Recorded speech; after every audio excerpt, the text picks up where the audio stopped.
Bans are a pretty common occurrence, but do you want to know what's not a common occurrence? Being banned not once, but twice in 1 month.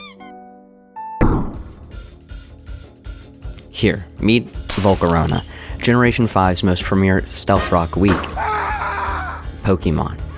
It's a pretty known Pokemon, even amongst the casual scene due to its pretty wicked power, especially alongside it having one of the best setup moves in all of Pokemon with Quiver Dance. But despite this, it's never really achieved any huge success, that is, until Generation 9, 1 gen after the introduction of shoes. Heavy-duty boots, as almost any competitive player knows, gave Volcarona the chance to succeed. It, well, always had, but never had to the degree it'd be finding itself up in the big tier like Generation 9, where it finally finds itself being allowed to be insanely outclassed.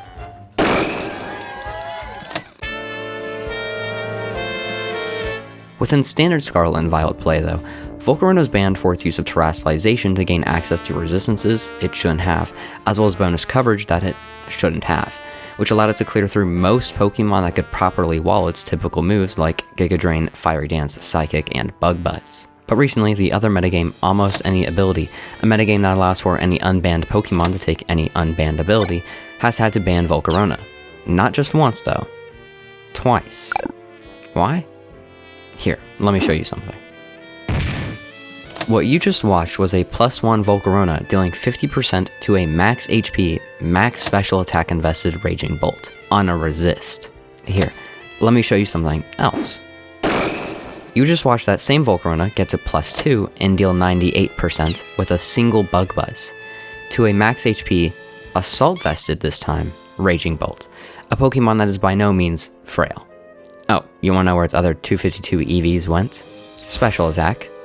Though maybe you wouldn't guess that by Volcarona only taking 16% from a neutral Thunderclap. But this is all pretty common knowledge. I mean, yeah, Volcarona's pretty good, but what makes this too much? Well, because in standard play, there's a pretty sharp change, taking a +2 just to deal half of the damage it was doing before. So what's Volcarona taking advantage of in AAA to get to this insane power level? Life Orb? Well, its HP doesn't drop. Choice specs? Can't be, we see it Quiver Dance, and I'm not playing a lousy trick on my dear viewers. How about adaptability? Well, no. Psychic hits too hard for it to just be adaptability. All of these are wrong. The real answer? Sheer Force and Life Orb.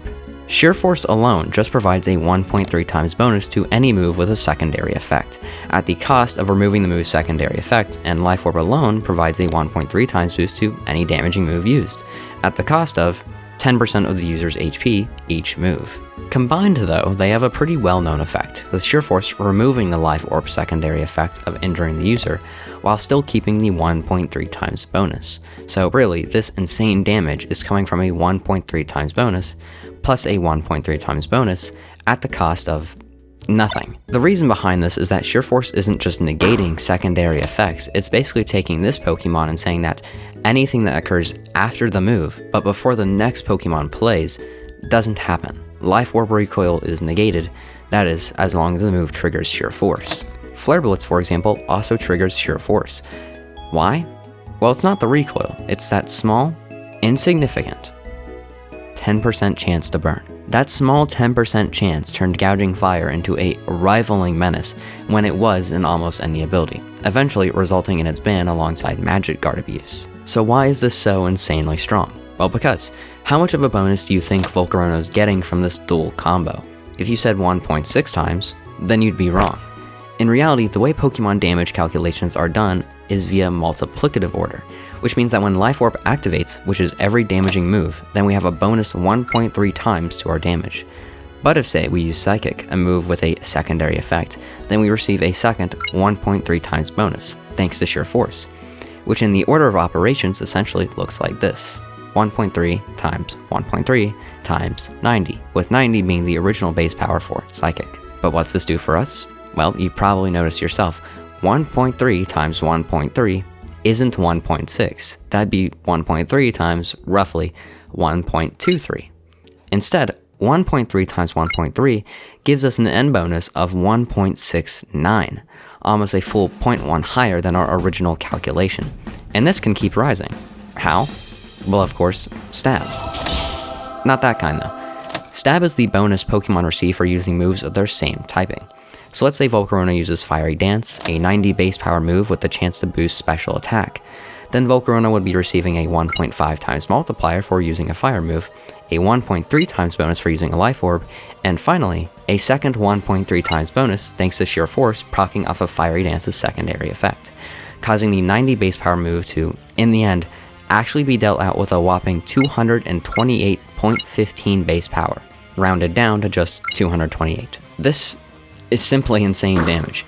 Who cares if you don't have the best coverage in the game since terastallizing is banned in almost any ability? Why not just multiply your damage a couple times to ignore that? And that's especially pushed with the use of Quiver Dance, because suddenly this 228 base power move is coming off of an insanely fast and especially bulky 553 special attack. And that's only after a singular Quiver Dance, which in theory, while it sounds hard to pull off, there is a few ways it can be made easier. Here, let's look at this match from the OMWC, the other Metagame World Cup, between Atha and Lily, and... well, that can't be right, replay that. No Stealth Rock damage, and that's not an effective Sheer Force. Yeah, that's because Volcarona didn't just have some solid damage to really keep you on your toes, it also had some variety. How? Simple. Magic Guard, just like Gouging Fire. Magic Guard is an incredible ability with the effect of blocking its user from any damage not from any direct attacks. This includes Stealth Rocks, recoil damage, and even Life Orb. While the damage benefits from the Magic Guard set is considerably lower than that of the Sheer Force Life Orb set, which was arguably more common, being listed as the core reason Volcarona was banned despite not showing up once in the OMWC from my perspective, Magic Guard was still pretty damn powerful. Go figures with Volcarona's insane special attack stat. And this was at a pretty reasonable trade-off, with Volcarona only losing a chunk of damage in return for guaranteed safe entries onto the field, which for something that's forced to take 50% when rocks are on the field, is pretty huge. Anyways, you want to finish that battle? Yeah, same. So there's one boost, and there's two. But hey, what's the issue? See that in the back? Moltres, a pretty tanky mon, and resists not just one, but both of Volcarona's stabs, and most coverage this little bug can run. See his post on the forums if you don't believe me. Also keep an eye on Volcarona, especially now with its #1 check being gone.